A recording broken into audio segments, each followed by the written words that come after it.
Hi guys, how you doing? Hope that everybody's doing great. It's your brother Gumbaja and welcome back to Apprendre like Wolof. Okay guys, so in today's lesson, I'm going to bring about 15 different ways to say I like it. Okay? So inshallah you will learn new ways of expressing when you want to say that you like something. Okay? So, but first of all, I would like to remind you not to forget to subscribe, like, and share. Okay? Gars yi ñu ngi leen nuyu di leen ziare di ñaan yàlla kat di fekk leen ci jàmm seen mbokk la Gumba Jaw di leen dalalaat beneen si beneen English ci apprendre des langues en wolof. Ok tey incha allah bindu tey bi ñëw yéen ci andi leen ci fukki yoon ak juróom yoo xam si boo bëggee wax ma benn mbir maanaam da nga ko bëgg ci anglais comme xam nga ni ci bëri I like lañ bëgg dañ xam I like it, I like something, I like football, I like playing football maanaam daal boo bëggee wax dara ci anglais am na yeneen yoon yoo xam si mën nga ko wax maanaam mën nga wax I like something yu bokkul ak boobu nga xamoon. ok incha allah loolu dina dimbale pour nga mën a maanaam jàng yoon yu bari te loolu dina mën a ma expand sa vocabularies. ok incha allah. So the first one gannaaw loolu te bala ñoo commencé dina wax ne bu leen fàtte abonné like et partager les vidéos dina ci am solo. Okay guys, so without further ado, let's jump right in. So the first one is I'm into it. I'm into it. To be into on something. Maanaam mooy boo xam si when you are interested in an activity. mooy jamono xam ne da nga am intéressé maam ci benn mbir ci benn activité.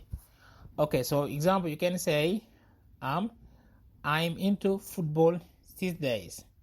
I'm into football these days am daal jamono ji man football daal lu neex la ma temps yi daal maa ngi ci football bi daal maanaam lu ma neex la. ok donc moo la mooy to be into ok something voilà. après nag into après bu ñëwee man nga am verbe mais bu fekkee verbe il faut nga yóbbu ko verbe place ing forme donc man nga ne I'm into playing football these days wala nga ne I'm into football boobaa football noun lay doon donc to be into après bu ñëwee mën nga am noun wala nga am verbe mais verbe il faut nga place yokk ci ing forme.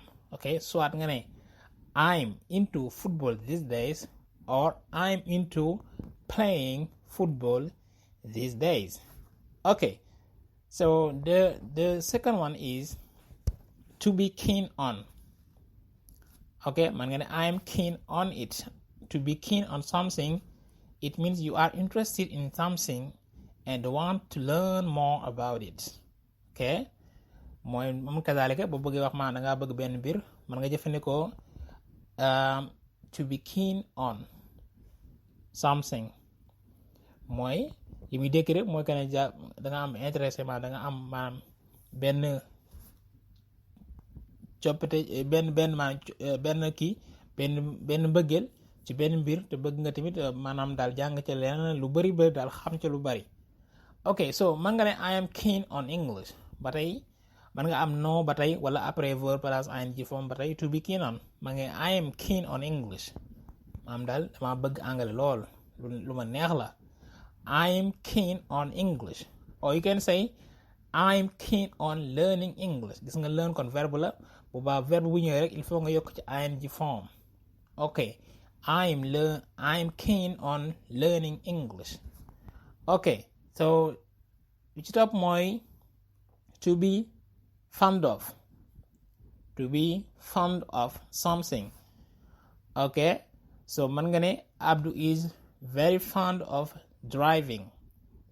ok Abdou is very fond of cars. Abdou dafa bëgg ay oto lu ko neex la. wala nga Abdou is fond of driving gis nga verbe drive lu moo tax ing forme lañ ci yokk maanaam daal Abdou dafa bëgg maanaam wàllum dawal. ok so Abdou is very fond of driving. Abdou is very fond of cars. ok so next one mooy pour boo bëgg wax maanaam daal I like in English man nga it sounds great wala it sounds good. It sounds great. It sounds good. comme ñu wax la benn bi da nga boy est-ce que mën nañoo génn tey nga ne ko it sounds good it sounds great maanaam daal loolu neex na ma bëgg naa ko. It sounds great. It sounds good. Okay, next one is it goes down well. It goes down well. maanaam daal comme nga fi benn mbir maanaam nit ñi apprécier ko nit ñi rafetlu ko daal. Okay, as the people like something you do. Example, you can say your presentation went down well. comme nga def benn présentation ñu ne la sa présentation bi nga defoon exposé bi nga defoon de voilà neexoon nañ daal maanaam daal cartonné woon na. Okay, your presentation went down well. boo gisee ne maanaam went bi dañ koo conjuguer rek au passé mais goes down la quoi. Okay, so bu doon présentation simple bu doon present simple da nga your presentation goes down well mais went la donc past simple la. Your presentation went down well maanaam daal sa présentation bi nga defoon bëgg nañ ko wala neexoon nañu. Okay, next one mooy it's to my liking. It's to my liking. It's to my liking. Voilà benn yoon la boo xam ne bu very formal way to say I like it maanaam yenn la ci yoon yoo xam ne mais nag yoon yoo xam ne yoo xaw a formel la pour wax maanaam daal dangaa bëgg benn mbir. Okay, comme nga ne the tea is to my liking. The tea is to my liking maanaam daal ataaya bokk na ci man mbir yi ma bëgg. Voilà man daal bëgg na ataaya tout simplement. The tea maanaam ataaya is to my liking. Ataaya bokk na ci samay kii daal. Okay, so the first one the next one is to be crazy wala mad or passionate about. Okay, to be crazy, mad, passionate about something. Okay, so maam daal jamono boo xam ne da nga bëgg benn mbir lool daal you extremely love something. So you can say I'm crazy about learning Chinese. I'm crazy about learning Chinese.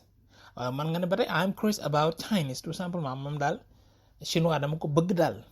Okay, waaye nga ne I'm crazy about learning maam daal njàngum chinois daal lu ma neex la wala dama ci bëgg koo def daal. Okay, loolu mooy crazy, to be mad wala crazy about wala passionate about. Ba tey man nga wax ba tey I am mad, okay, about Chinese or learning Chinese wala I am passionate about Chinese or I'm passionate about learning Chinese. Okay, so guys, next one is to be attached to. To be attached to mooy loo xam ne da nga attaché ci moom da nga ko bëgg daal. Ok, ba nga xam si mënoo tàqali ko moom daal. Ok, so you can say I'm attached to my mobile phone. I always have it with me. I'm attached to my mobile phone. I always have it with me mooy lan man daal sama téléphone damaa taxaw ak moom lool. I always have it with me. fu ma dem maa ngi moom toujours maa ngi ko yor. Ok, loolu mooy kon to be attached to something. Example, I'm attached to my mobile phone. I always have it with me. Ok, next one mooy ba tey mën a nekk to be addicted to. To be addicted to waaye nag mooy jamono xam you like something so much that you can't contain yourself from it. waaye nag des fois ñu ngi koy usually ñu ngi koy jëfandikoo ci maanaam negative habits maanaam habitude yoo xam si yu baaxul la mooy accro ci benn mbir daal mënoo ko bàyyi. Ok, so you can say Abdu is addicted to smoking and can't break it. Abdu is addicted to smoking and can't break it. Abdu daal dafa dem ba maam tàmm wala ba dem ba accro ci maanaam mooy tux ba mënu ko bàyyi. Ok, loolu mooy to be addicted to something. Okay, the next one to say I like in English is I can't get enough of. Can't get enough of something. Okay, so that means that how much ever you like something, it isn't enough. mooy loo xam ne mënoo ci doylu loo ci am du doylu maanaam da nga ko bëgg ba doo ci doyal daal. ok, benn mbir nga bëgg ko ba mënoo ci doyal. ok, so man nga ne I can't get enough of my new car. I can't get enough of my new car. maanaam daal sama oto bu bees bi mënu ma cee doyal. waaw danga ko bëgg loolu daal. ok loolu mooy kon can't get enough of something. ok so next one is it's my thing. It's my thing. bokk na ci yoon xam man nga wax ci benn mbir I like in English man nga it's my thing maanaam daal lii sama mbir la daal maanaam dama ko bëgg wala dama ko sopp. It's my thing. Okay, so the next one to say I like in English is enjoy it. I enjoy it. Okay, it means if you enjoy something, that means you like it so much. Okay, I enjoy it. Next one means is I love it. I love it. moo ko bëgg dama neex moo ko sopp man nga wax ba tey ci loolu. Okay, next one ba tey man nga ne I'm a fan of something. I'm a fan of something. masal nga ne I'm a big fan of you maam daal yow man daal sa soppe bu mag la dama la bëgg lool. I'm a big fan of something. I'm a big fan of you wala I'm a big fan of meat maam daal amateur yàpp la da maam yàpp dama neex loolu comme ni ko ngeen ak sekk ni bëggee. ok donc kon gars yi loolu mooy yoon yi nga xam si mën nga ci wax when you like something in English different ways yoo xam si mën nga ko ciy wax te lii boo ko xamee dina expand sa vocabulary dina ko ñongal bu baax a baax. ok dina dimbali ba tey mu improve. okay guys, that's all for me today. Thank you for watching. I'll see you in the next one. Take care.